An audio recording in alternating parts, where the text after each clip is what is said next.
I dzień dobry, witam serdecznie, Aleksander Wojtysiak, Między Światami, życie na Filipinach. 6:15. Ja właśnie wstałem, od razu ciuchy robocze, piję kawę i będziemy brali się zaraz do pracy.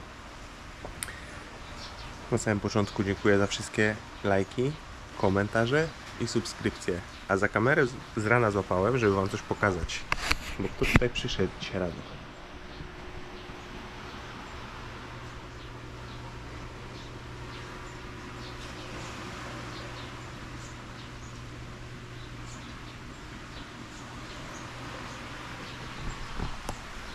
Całkowicie inaczej wygląda niż te tokaje z Dumaguete. Gdzie mnie to wyniosło? Nie, myślałem, że podnosić ten stary dach, ale te stare płyty zostały nieodpowiednio zabezpieczone. W niektórych miejscach są tak pordzewiałe, że rwą się w rękach. Zobaczcie, co się tutaj dzieje. Także cały dach będzie zerwany. No i trochę ułatwi nam to na teraz pracę, bo myślałem, żeby wejść na piętro, wyciąć dziurę, obciąć wszystkie mocowania dachu, podpiąć 2 pasy, podnieść cały dach, tam podeprzeć i cały czas mieć ten dach. Ale kit z tym. Ważne, żeby zachować konstrukcję, żeby nie pociąć jej za mocno, bo wtedy będzie można ją dalej wykorzystać. Żeby zrobić nowy, tymczasowy dach w tym roku. Bo plan na przyszły rok jest taki, że tutaj będzie jeden dodatkowe pomieszczenie. To będzie większy pokój niż te, które będą tam. Albo ewentualnie coś innego. Tutaj dach cały w górę, także też będzie inaczej wyglądało. Będzie dobrze. Będzie dobrze. Dobra, biorę się za rozbiórkę dachu. Widzicie, BHP jak zwykle. Chłopaki biorą się za pracę, przyjechali już. No i jakoś koło 9 powinien przyjechać materiał. No i dobrze. Kilka paneli z dachu mamy ściągnięty. Bierzemy się za urabianie materiału i kontynuujemy dalej. Pierwszy raz mamy lepsze światło w kuchni do nagrywania. Rozbieram ten dach. W międzyczasie przyjechało jeszcze więcej bloczków. Chłopaki mówią, że pracują jutro, tutaj płacone są tygodniówki. Więc jutro będzie zapłata za ten tydzień prac. Ale jeszcze do jutra tutaj będzie bardzo dużo zmian. Czekamy na jeszcze jeden transport, żeby kontynuować ze ścianą tą frontową od drogi. No ale wydaje mi się, że wszystkie ściany na pewno będą skończone do końca przyszłego tygodnia, a nawet ciut więcej. Tak mi się wydaje. Muszę rozebrać dach, ściągnąć plecionkę co najmniej do jakiegoś poziomu, a może zerwę całą, zobaczymy. A żeby znaleźć poziom podłogi i wtedy będziemy wiedzieli, gdzie jest nasze zero, gdzie jest nasz szczyt ściany, potem wieniec, strop, bo musimy to po prostu wiedzieć dokładnie, bo podłoga też może nie być w poziomie. Jeżeli podłoga nie będzie w poziomie, to spasujemy się z podłogą, jeżeli byłaby jakaś duża różnica, nie wiem ile, zobaczymy jak to się zrobi, ale spasujemy się z tamtym poziomem, żeby to była jedna płaszczyzna po prostu w przyszłości. Przyjechała zaginiona dostawa, największa dostawa bloczków, czyli dzisiaj w sumie 400 sztuk. No.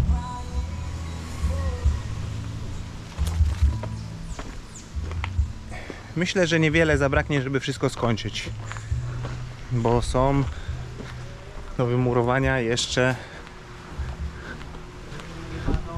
ta ściana, ona jest dość długa, ściana od łazienki i ściana dzieląca, no jeszcze trochę wyżej. Także wydaje się, że będzie w porządku. Większą część dachu mamy rozebieraną, jeżeli chodzi o połacz dachu. Za chwilę zaczniemy niszczyć konstrukcję. Mamy poziom podłogi, co jest bardzo ważne. Give mi kamerę tam. Just extend the stick. No. And give me camera.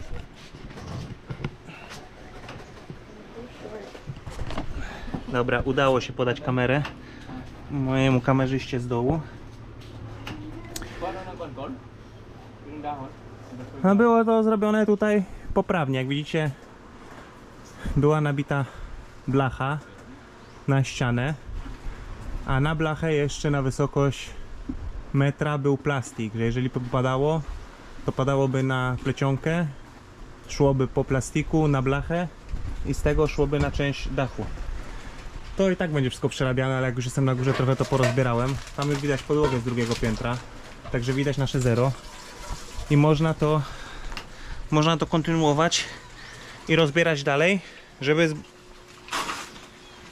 żeby myśleć tutaj o rusztowaniu w środku, bo ściany będą wyższe i niewygodnie się robi już z gruntu. Tam robią ostatni rząd teraz chłopaki na ten moment i będziemy się brali za resztę ścian, za wyburzanie tego. Zrobiliśmy tutaj miejsce, o, mus chodzi tam.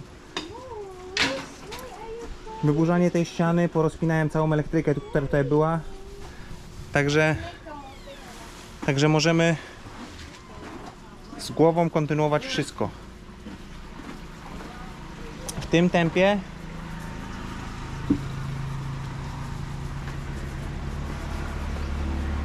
wydaje mi się, że jutro już będzie zarys łazienki. Że już jutro będziemy mieli szkielet, dość wysokie ściany, jeżeli chodzi o łazienkę. Taki mam plan. Bo chłopaki jutro chcą normalnie pracować do godziny 5. Pracują od godziny 8 do 12, 4 godziny, przerwa godzinę i od 13 do 17, 4 godziny, czyli dzień roboczy 8 godzin z godzinną przerwą. Co jeszcze z takich ciekawostek mogę tutaj powiedzieć na górze? Telewizja kiedyś tu była. Jak rodzice tu byli, to telewizja tu była. Nie wiem, jakieś gorsze jakościowo te blachy zamontowali na tym dachu, bo tamto drugie stoi przy morzu, ten wypust, ten domek taki. I tamta blacha wygląda trochę solidniej niż to.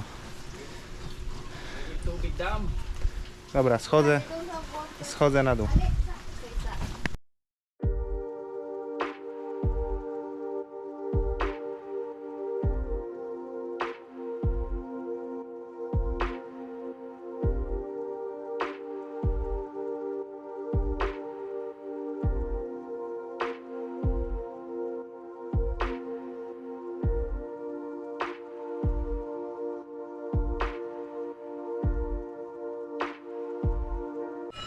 Jak widzicie, dzisiaj bardzo dużo się dzieje.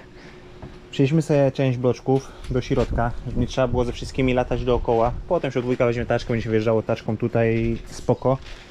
Ale tyle, ile mogliśmy, przyjść do środka. Więcej się boję, bo nie wydaje mi się, żeby ta podłoga była planowana pod ogromny udźwig. To i tak jest sporo, co teraz rzuciliśmy. No i zabieramy się za kontynuację prac. Jeszcze pół godziny i 12, chłopaki jadą na przerwę. No ale dzisiaj ta ściana też już będzie w większej części zamknięta. Tego jestem pewien po prostu, że będzie w większej części zamknięta. My się na tym się skupimy, żeby to zamknąć. Jak już nie ma tej ściany, to żeby zamknąć tam. I zaczyna to jakoś wyglądać, jaka tu jest przestrzeń. Dobra, biorę się do pracy, mam swoje zadanie, bo trzeba tutaj coś zrobić, coś mądrego wymyślić. Bo tutaj też wstawimy zbrojenie, słup betonowy. I trzeba to jakoś rozwiązać, ale mam na to pomysł. Potem wam pokażę, jak nie zapomnę nagrać. Dobrze, bo jak jestem samemu, to łatwiej mi planować pracę, stopować, łączyć kamerę, nagrywać. Ale jak jesteśmy we trzech, jak wpadam w ciąg pracy z chłopakami, to rzadziej tą kamerę łapę. Część dachu jest już zdemontowana, bo przeszkadzało nam ze słupem. Tutaj będzie słup do tej ściany od łazienki. Tutaj zrobiłem taki szalunek na szybko, bo też trzeba połączyć ten słup z tamtym słupem, a nie będziemy tutaj skuwać posadzki, bo tam jest zbiornik drenażowy. Więc trzeba to zrobić ponad poziomem. Zrobimy to w ten sposób, będzie dobrze. Mur od łazienki ciężej do góry też będzie tyle wysoki, że już może być to otwarte. Muszę jechać do wujka dzisiaj po pracy, spytać, czy możemy pożyczyć taczkę. Bo zaczniemy sobie mieszać wszystko, urabiać w środku od jutra, żeby nie podawać ponad ścianą. Dzisiaj ostatni dzień pracy na zewnątrz tam, a jutro od wewnątrz będziemy już pracowali ze wszystkim. i bloczki też będziemy przywozić, jak będzie potrzeba. Na razie robimy te bloczki, są w środku, jest ich tutaj od groma, a potem stopniowo wszystko będziemy przewozić taczką przez drzwi. Sprawdzałem w internecie, jakie są proporcje, żeby samemu zrobić wylewkę samopoziomującą z cementu i z piasku, i da się to zrobić. Wiadomo, nie będzie taka wylewka, jak używałem w Norwegii, ale będziemy to rozważać w późniejszym terminie. Będę to rozważał w późniejszym terminie przed płytkami, żeby ułatwić sobie po prostu pracę. Toaleta jest zdemontowana, otwór zatkany. Najpierw mury, a potem zajmiemy się podłączeniami do prysznica i do reszty całej armatury, która będzie w łazience. Tutaj też będzie małe okno na górze, tylko łazienkowe, wiadomo, żeby nie było nic nie widać, ale żeby wpadało jakieś światło do środka. To będzie okienko. Tam nie mogło być, bo tam będzie prysznic, bo gdzie prysznic przy oknie, bez sensu. Dobra, wracamy do pracy. Może jeszcze coś nagramy w trakcie pracy, a jak nie, to po pracy. Wczoraj wieczorem, dzisiaj jest sobota, 8 rano. Wczoraj wieczorem przyszła do nas informacja o 22, że umarł tata mojej żony Ernestine. W związku z tym pewnie będzie to miało jakiś wpływ na obecne vlogi, na samopoczucie i na wszystko. Dzisiaj będę odwoził Ernestine na prom do Sikihor. Do Sikihor będzie płynęła do Dumagete. A ja zostanę, bo muszę pilnować i zwierząt, i pracować z chłopakami, więc ja zostanę. Ja pojadę dopiero na pogrzeb, na jeden dzień na pogrzeb. Także tak. Dobrze, przejdźmy do właściwej części vloga. Mamy sobotę 8 rano. Jesteśmy na takim etapie, jeżeli chodzi o mur. I kontynuujemy. Wczoraj wylaliśmy tutaj, żeby zacząć to murować. I po prostu kontynuujemy. Dzisiaj ostatni dzień pracy w tym tygodniu. Chłopaki pracują do soboty. Dzisiaj się rozliczamy z tygodniówki i będziemy kontynuować w przyszłym tygodniu. W przyszłym tygodniu już będzie naprawdę tutaj dużo zrobione, bardzo dużo. Wiecie, co się stało? Wcześniej dograłem, zaczynamy ten dzień po prostu. Tak jak wspominałem, miejsce do mieszania jest w środku. Położyłem taczkę od dwójka i mieszamy teraz w środku. Bloczki są w środku. Zbudowałem chłopakom podest, żeby się wygodnie pracowało. No ale pierwsze wyzwanie podczas tej pracy, o Queen of Talayon.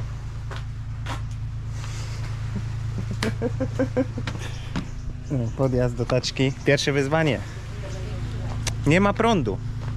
Nie ma prądu. Jakoś w nocy się wyłączył prąd. Wiemy, bo wiatrak przestał chodzić, po prostu było gorąco w sypialni, potwieraliśmy okna. No i żeby ten beton jakoś mieszać, no to co? Posiłkujemy się. Chodzi odpalony samochód. Chodzi inwerter na kablu i mikser działa. Nie działa na 100% swoich możliwości, jest dużo słabszy, no ale dało radę umieszać pierwsze wiadro. I na ten moment trzeba to robić tak, no bo nie ma prądu, ale niedługo powinien być, bo z reguły nie ma takich długich przerw w dostawie, także mam nadzieję, że niedługo już będzie prąd. Dobrze, jaki mamy postęp pracy? Ja obszalowałem okno, chciałem powiedzieć, obszalowałem window. Obszalowałem okno, zalałem belkę nad oknem, nad proże. Nie nad proże, bo okno nie ma progu. Nadproża są nad drzwiami. Ale zalałem belkę betonową ze zbrojeniem nad oknem, zrobiłem to. Także za to biorę pełną odpowiedzialność, że robiłem ja. Chłopaki w międzyczasie szalują narożniki i te kolumny, bo żeby kontynuować trochę w górę, a w górę jeszcze dojdą 2 warstwy bloczków i potem będzie lany wieniec. Trochę już się to chybocze, bo kolumna nie jest sztywna, także dzisiaj będą też lane niektóre kolumny. Będzie można też rozszalować to i tutaj ewentualnie murować w górę tą ścianę. No ale jak już wiecie, jak zacząłem ten film, no to dzisiaj muszę odwieźć żonę do portu i za chwilę będę jechał do portu, cały czas nie ma prądu poza tym. No i odnośnie tego, co się wydarzyło, to pewnie dam wam update, aktualizację tak zwaną po polsku, w innym terminie, bo Bo jeszcze nie wiem, ile to będzie trwało, zanim będzie pogrzeb, bo na Filipinach jest tak, że będą czekali, jeżeli ktoś z zagranicy będzie chciał przyjechać, to będą czekali zanim z pogrzebem po prostu. Może to zająć tydzień, może zająć 2 tygodnie, a może zająć to 3 dni. Ja zostaję na miejscu ze zwierzętami i kontynuując pracę, poza tym hałas, brud i tak dalej. Lepiej, żeby... Nawet lepiej, jeżeli Ernestin tu nie będzie, będzie mogła sobie w Dumaguete chwilę pobyć. Niestety są przykre okoliczności, no ale... No nic się z tym nie zrobi już. Stało się i... Szkoda gadać. Chciałem dzisiaj rano zrobić post w karcie społeczności, ale uznałem, że lepiej nie, tylko się rozkleiłem pisząc ten post. Zrobię o tym oddzielną informację w jakimś filmie. O, muszę kota złapać, bo kot cały czas tu nadzoruje. Mus! Co tam, uciekinier?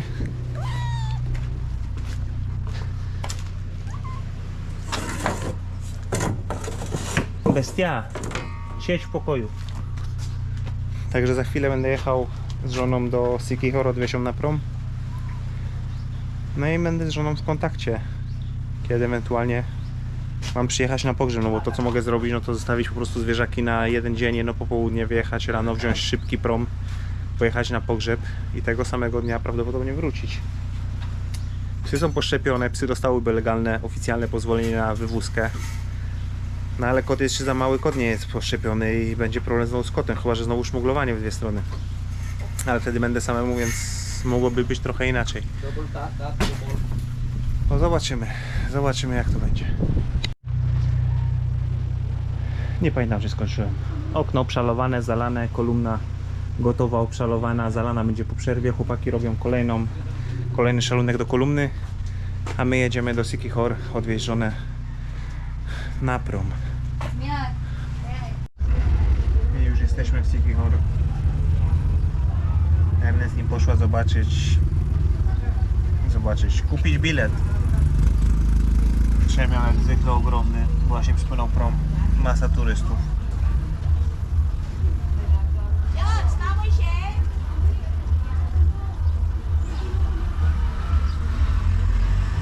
Część rodziny czeka na akt zgonu, potwierdzający zgon, żeby wziąć wolne w pracy. Siostra z Singapuru, ktoś tam jeszcze.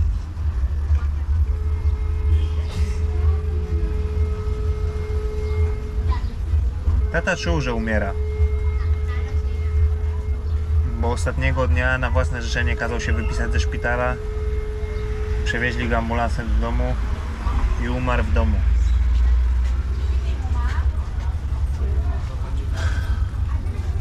Całe szczęście nie męczył się. Umarł podczas snu.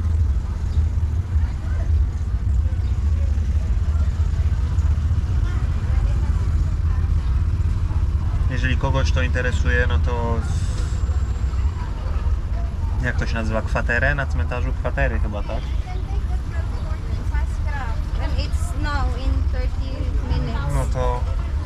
No to rodzice mają już miejsce opłacone na prywatnym cmentarzu.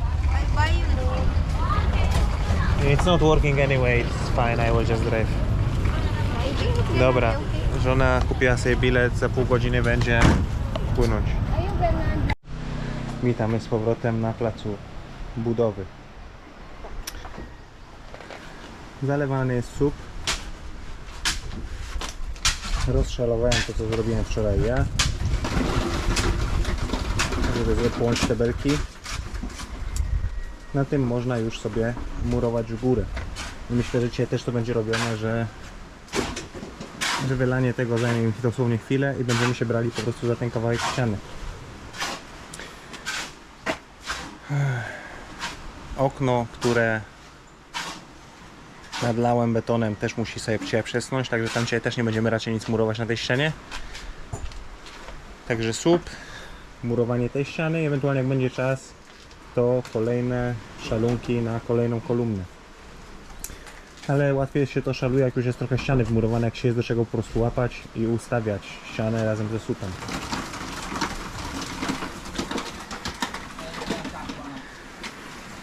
Wiecie, jeżeli chodzi o Polaków budowlańców, i Polaków jako klientów budowlańców.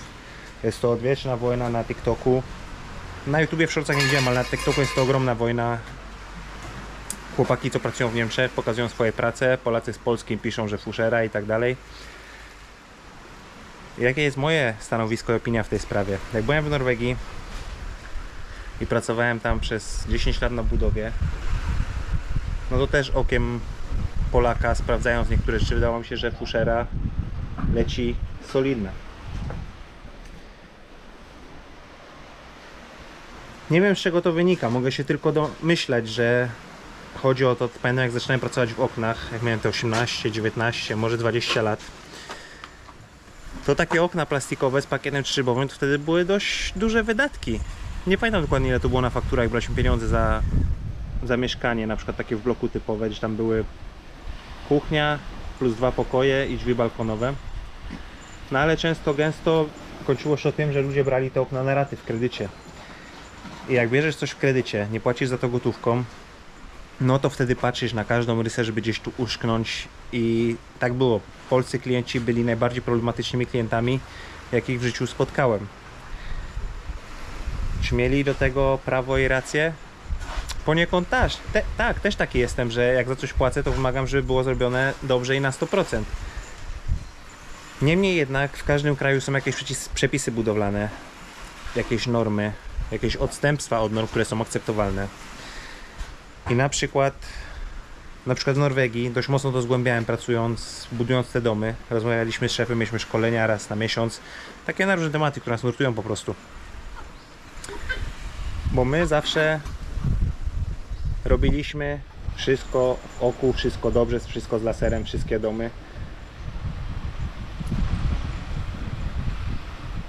Jak chłopaki przyszli pomocnicy, to prostowali jedną ścianę, którą źle postawili, jeszcze ją źle potem wyprostowali. Mniejsza z tym. No jeżeli chodzi o ściany, to nie pamiętam, ile to było dokładnie, ale na wysokości jednego piętra, na wysokości jednego kartonu gipsu 2,40, chyba akceptowalne w Norwegii było odchylenie na 2,40 m, 1,5 cm dół a góra ściany. I to jest jakby w przepisach budowlanych, że jeżeli byłby klient nad wyraz, jak to powiedzieć, nad wyraz szczegółowy, nie szukałem słowa szczegółowo, szukałem innego, ale nad wyraz szczegółowy i chodziłby z poziomicą złotą 2,30 albo 2,40, akurat taka jaka jest ściana, i sprawdzałbym, że delikatnie odchodzi z oka, to wtedy można tą różnicę sprawdzić. Jeżeli jest 1,5 cm, to wszystko jest zgodnie ze standardem i nie ma prawa zakładać żadnej sprawy, żądać mniejszej zapłaty z czegokolwiek. I tak jest z każdą pracą budowlaną, która jest wykonywana. Wiadomo, jak oni tutaj na Filipinach murują teraz w ten sposób, to nie oszukujmy się. Ja wam nie będę udowadniał, chodził z poziomicą, że tu jest wszystko wokół i tak dalej. Bo na pewno idealnie w oku nie będzie. To się zrobi potem na tynku. Ważne, żeby tynk był w miarę prosty, żeby płytki się lepiej układało. Także jeżeli chodzi o moje doświadczenia, no to w Norwegii, szczególnie na malowaniu domów, to było widać. Jak Norweg wyciągał te 30-50 tysięcy koron za pomalowanie domu na biało na 2 razy, to on w ogóle tego nie sprawdzał. Sprawdzał tylko, wyszedł czasem zobaczyć pod koniec pracy, jak się lecieliśmy, czy dom jest ochlapany na biało, bo gdzieniegdzie jak malowali, szczególnie jacyś młodzi ludzie, na wakacje studenci, to przyjeżdżali nie wiadomo skąd i za niskie stawki sobie po prostu malowali, to razem z domem cała ulica, kostka brukowa, wszystko upieprzone na biało. A i tak klienci im płacili. Ale tak jak mówię, to chyba wynika tylko z tego, że my w Polsce, nie wiem jak jest teraz, ale tak jak ja mieszkałem w Polsce jeszcze, no to większość prac budowlanych, remonty łazienek, nie robiłem od łazienek, ale wiem, że też tak jest, wiem jakie są ceny, jakie były ceny, a teraz są na pewno dużo wyższe. Że po prostu dużo prac w Polsce było robionych w kredycie. Brane kredyty w banku, jeżeli firma dawała możliwość na raty, tak jak okna miała jakąś współpracę z kimś, to na raty. I przez to jesteśmy tak szczegółowi, tak drobiazgowi. Wielu fachowców o tym mówi, czy z Niemiec, czy z Anglii, czy skądkolwiek, Polaków, co wyjechali za granicę. że najgorszym rodzajem klienta jest rodak po prostu, bo jest najbardziej szczegółowy i właśnie będzie jeszcze szukał dziury w całym. Ale ja się z tym nie zgadzam, bo dla mnie najgorszym rodzajem klienta zawsze byli Arabowie i w Norwegii u żadnych Arabów nie pracowałem. Bo tak jak chyba wspominałem w którymś filmie, albo nie wspominałem, to ja wspominałem na TikToku dawno temu, ich kultura, ich sposób bycia, oni są kupcami. Oni zawsze targują. Oni mają w genach te swoje targowiska arabskie. Z Arabem nie ma tak, że dogadujesz się na coś, powiedzmy na czarno, bez faktury, przybijecie sobie rękę, ustalicie coś i że to jest coś, co już jest pewnikiem. Robota się kończy i Arab zawsze będzie się targował. Nawet jak jest zrobione wszystko na 100% w oczku, perfekcyjnie, to Arab i tak będzie się targował. Także ja pracowałem tylko i wyłącznie u klientów norweskich. Na początku, w pierwszym roku zrobiłem ten błąd, że gdzieś tam pracowałem u Polaków, u rodaków na emigracji, ale potem z tego zrezygnowałem, bo dużo lepiej pracowało mi się po prostu u Norwegów. Dobrze, wracamy do pracy i zobaczymy, co będzie potem. W jednym miejscu ściana murowana jest przy budynku, przy konstrukcji drewnianej. I żeby zrobić to w miarę poprawnie, to założyłem jeszcze, tak jak mówiłem, Hardiflex z tej strony, żeby odseparować mahoniową konstrukcję i drewno od tego, co jest murowane, od muru. Bo drewno zawsze będzie próbowało pić wodę, czy z betonu, czy z bloczków, czy czegokolwiek. I tak po prostu to drewno w środku miało dłuższą żywotność. Pokleiłem łączenia taśmą, żeby mieć pewność, że żadna wilgoć stąd nie będzie szła do głównej bryły budynku. No i tak to na razie wygląda. O, trochę ręką, trochę kielnią. Murarz, tynkarz, akrobata, wujo. Dobrze, już po pracy. Kolumna zalana betonem. Ściana do pewnego poziomu wymurowana. Normalnie chłopaki pracują do 5 dzisiaj. W pół do 4 powiedziałem, że kończymy, sprzątamy. Za 15:04 było skończone. Bardzo wiele to zmienia. Wybaczcie, jestem z koszulki, ale już ciuchy robocze piorę. Jeszcze nie zdążyłem się sam wykąpać, także za chwilę będę się prał sam. Ale bardzo wiele to zmienia. Jak pracujesz w firmie, w Norwegii były takie firmy. A jeżeli ktoś z Was prowadzi firmę, to naprawdę wiele to zmienia. Zależy, czy pracujecie poniedziałek, piątek, czy poniedziałek, sobota. Ale były miejsca w Norwegii, firmy, gdzie w piątek było powiedziane, że nie musimy brać śniadania do pracy, kanapek, czy co tam kto sobie woli. Bo zawsze w piątek szef przyjeżdżał na przerwę, zamawiał pizzę, czy cośkolwiek innego. I naprawdę wiele to zmienia w odbiorze człowieka, kiedy nawet podczas tej przerwy, wiadomo, podczas przerwy w pracy sobie gadacie o głupotach. Lepiej firma działa, jeżeli macie jakikolwiek kontakt ze swoimi pracownikami. Dzisiaj sobota, także dzisiaj chłopaku wypuściłem wcześniej, tak jak powiedziałem. Na koniec pracy kupiłem 2-litrowe piwa, wypiliśmy sobie w trójkę. No i trochę pogadaliśmy. To, o czym wspominałem Wam wcześniej. Jak Wy swojego pracownika traktujecie jak człowieka, przecież komu się chciało w sobotę do 17 siedzieć w pracy. Ten młody chłopak ma małe dziecko 4-letnie, dostał pieniądze w kieszeń, pojechał kupić ryż, wujek też pojechał kupić ryż, jedzenie. Ta godzina nic nie zmieni. No co zrobią przez godzinę? Wymurują 2 dodatkowe rzędy? A tak, jeżeli podchodzić do pracownika jak do człowieka, to gdzieś zawsze, wydaje mi się przynajmniej, że w głowie pojawia się ta myśl, że on jest w sumie dla nas w porządku, to my bądźmy też dla niego w porządku, nie odpierdzielajmy lipy. Tym bardziej, że ja sobie tutaj chodzę i sprawdzam czasem to, co oni robią, bo ja robię w międzyczasie inne rzeczy, ale tu sobie coś posprawdzam, tu popytam i to, coś tutaj dzieje, jest jakąś fuzją tego, co oni wiedzą i potrafią, i tego, co ja wiem i potrafię. I wydaje mi się, że będzie dobrze. Wydaje mi się, że będzie dobrze.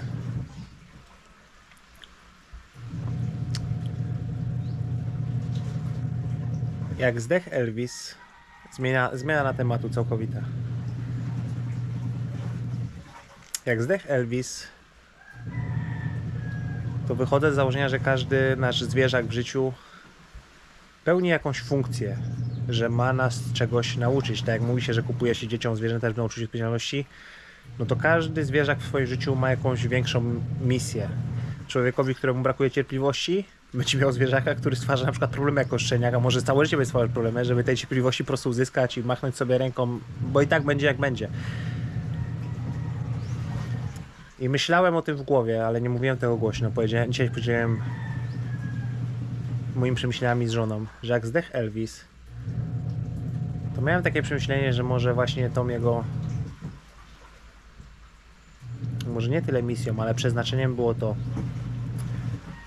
że my go tutaj pokochaliśmy jak swojego zwierzaka. Od pierwszego dnia, kiedy tylko tutaj spał, 2 dni z rzędu zdecydowaliśmy się, że będziemy o niego dbali, obdarzymy go troską. Że będziemy go traktowali najlepiej jak potrafimy. Jeżeli będzie chciał wejść do domu i spać w środku, niech śpi w środku i wszystko. I nagle ni stąd, ni zowąd, jak wiecie, Elvis zdechł. No i był to ogromny ból. Dla mnie, a dla Ernestine już w ogóle, bo Ernestine codziennie jest smutna do dzisiaj, ale dzisiaj wiecie co się wydarzyło, także są inne okoliczności. Ale jak Elvis zdechł, to miałem przemyślenie, że oby to nie był tylko taki znak, żeby przypomnieć nam o całej koncepcie śmierci, umierania. Bo bardzo dawno ja nikogo nie musiałem pochować ze swojej rodziny. Ernestine też, nikogo z bliskich. Wiadomo, że tam w naszej rodzinie u Ernestine duża rodzina, to jak byliśmy w wakacjach, umarła babcia. Ale dawno nie mieliśmy tak traumatycznego przeżycia, żeby ktoś z bliskich umarł. I wiadomo, Elvis to tylko pies, ale strasznie nas to dotknęło, jak Elvis umarł. I miałem w głowie tą myśl, że tata Ernestine nie najlepiej się czuje, jest w nie najlepszym stanie, ma swoje lata. I że może ta nagła śmierć Elvisa to było po prostu, żeby trochę znowu nam przypomnieć, oswoić nas ze śmiercią, z całym konceptem umierania. Nie chciałem tego powiedzieć głośno żonie, bo nie chciałem, żeby wyszło, że krakałem. Ale naprawdę miałem taką myśl, jak Elvis umarł, że teściu jest w takim stanie, że nie wiadomo kiedy. Jak już na wakacjach 2 lata temu, to już od wtedy było mówione, że trzeba się po prostu tego spodziewać, bo słab. Był w szpitalu przez ostatni czas. Na własne życzenie kazał się wypisać ze szpitala, odwieźli go karetką do domu, usnął i umarł.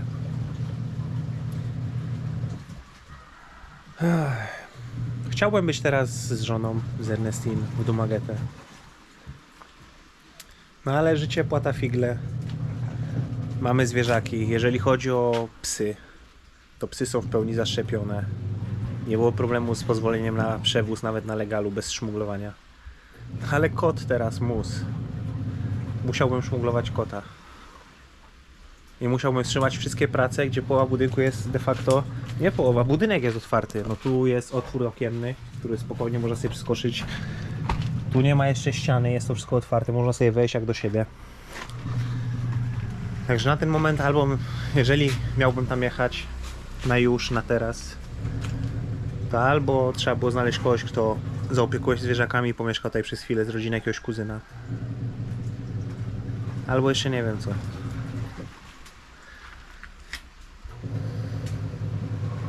Jak tylko wstałem, chciałem napisać posta na karcie społeczności, co się wydarzyło.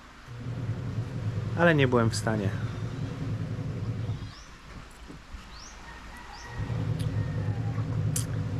Do tej pory ze wszystkich mężczyzn, których poznałem na Filipinach, tata, Papa Gianni, bez 2 zdań był najlepszym mężczyzną, jakiego na Filipinach poznałem. Wiadomo, nikt nie jest idealny. No ale tata jako inżynier górnictwa pracował przy dużych projektach górniczych, przy dużych projektach drogowych. Był w stanie utrzymać i wychować 6 dzieci, w tym 3 adoptowanych. Jego żona nigdy nie musiała pracować.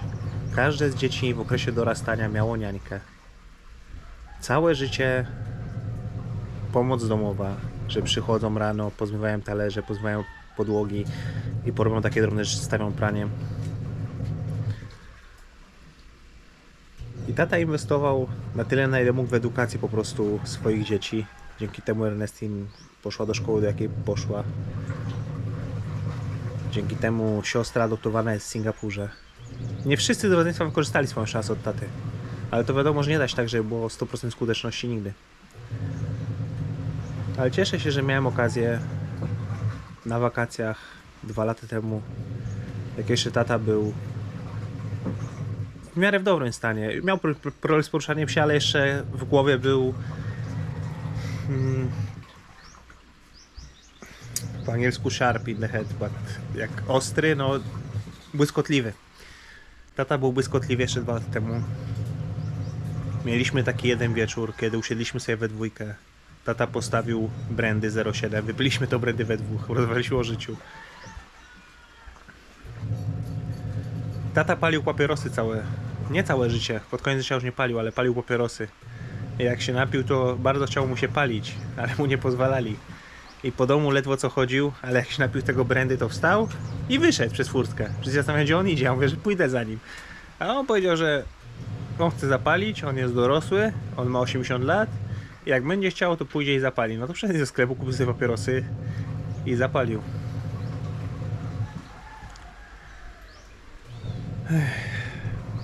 Naprawdę bardzo dobry człowiek. Cieszę się, że odszedł z tego świata na swoich warunkach. Chciał wrócić do domu. Został do domu odwieziony. I w domu bez żadnych problemów, bez żadnej agonii, bez bólu, podczas snu uszło z niego życie.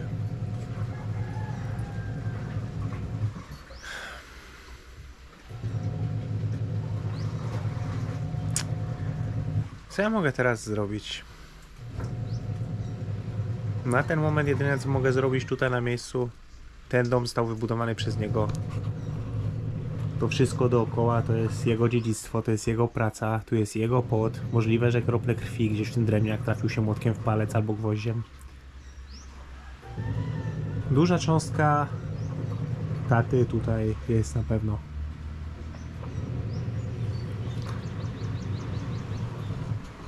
I nie pozostaje mi nic innego, jak odremontować ten dom najlepiej jak potrafię, z wiedzą, którą posiadam,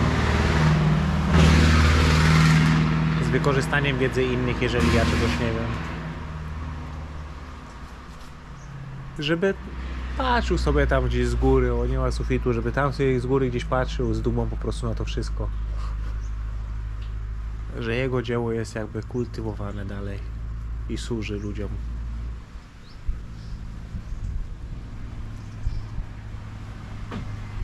Naprawdę w porządku gość. Naprawdę w porządku gość. Oj, dobra. Cięcie. Dobrze, moje mili. Na dzisiaj już się nic nie wydarzy. Jest sobota wieczór. Była taka ewentualność, że jeszcze dzisiaj uda się podjechać, podpisać kontrakt odnośnie tego domu, który będzie budowany z tyłu. Ale zrobić to może jutro, a jeżeli nie, to w najbliższych dniach i zrobi się przedpłatę, żeby zaczęli organizować sobie materiał i go tutaj zwozić, bo mówili, że zwiezienie materiału zajmie 2 tygodnie. Ernestine jest w Dumaguete. To jest chyba dom pogrzebowy w tym momencie, gdzie jest po prostu stoi trumna. Ciało taty już jest przyszykowane. Stamtąd domniemam, nie jestem tego pewien jeszcze, że zostanie ciało w trumnie przetransportowane do domu, tak jak na Filipinach jest zwyczaj. Są 2 możliwości. Wątpię, żeby stało tam, gdzie stoi. Raczej zostanie przetransportowane do domu. I tak jak w filipińskiej kulturze jest, do czasu, dopóki nie będzie pogrzebu, cały czas przy tej osobie w trumnie zmarłej jest czuwanie. 24/7 ktoś musi tam być. Siedzą, jedzą jakieś przekąski, grają w karty. Nie można zmarłej osoby zostawić samotnej. Raz z tego doświadczenia, jak byliśmy tam na wakacjach, umarła wtedy babcia Ernestine. To jeszcze była księga jakby odwiedzających, księga gości, skąd przyjechali. Na ten moment czekają jeszcze, żeby określili się ludzie z zagranicy, rodzina z zagranicy, kto chce uczestniczyć w pogrzebie, i od tego będzie zależna data pogrzebu po prostu. Dzisiaj załatwiali dokument akt zgonu, potwierdzający zgon, żeby wysłać właśnie do rodziny za granicą, żeby mogli wnioskować o wolne na podstawie tego. Oj, nie wiem, jak to wszystko będzie zorganizowane, bo no powinienem tam być, ale jesteśmy w takim momencie, że nie ma takiej możliwości na dzisiaj, na teraz. Zwierzęta, trzeba załatwić pozwolenie na wyjazd z Sikichoru do Dumagete. Postaram się to załatwić, jutro jest niedziela, to myślę, że w poniedziałek pojechać i spróbować to załatwić. Kota będę musiał szmuglować, bo kot jest za mały, jeszcze nie ma żadnych szczepień, więc kot w torbę i przeszmuglować go przez bramkę. No ale poza tym dom jest jeszcze pootwierany, ściany są jeszcze niepokończone, nie jest zamknięta bryła dokładnie. A dziwny zbieg okoliczności, żona, ciocia Anabel, żona wujka Aldrina, kanclerza z naszych vlogów, jej tata też był chory i też zmarł wczoraj w nocy. I też rozmawiając z wujem, miałem z wujem jechać właśnie załatwiać ten kontrakt. Wujo ma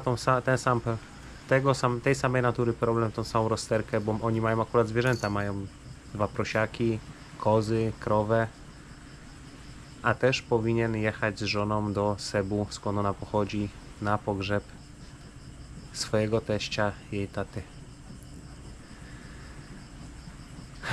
Jeja. Dobrze, będę kończył na dzisiaj. Zobaczymy, co przyniesie jutro. Pozdrawiam Was serdecznie. Dziękuję za wszystkie lajki, komentarze. Witam nowych subskrybentów. Jak najbardziej pozdrawiam osoby, które stale oglądają moje vlogi. Widzimy się jutro. Pozdrawiam. Aleksander Wojtysiak. Między światami. Życie na Filipinach. Idę zobaczyć, co tam psiaki rozrabiają. Do jutra. Na razie.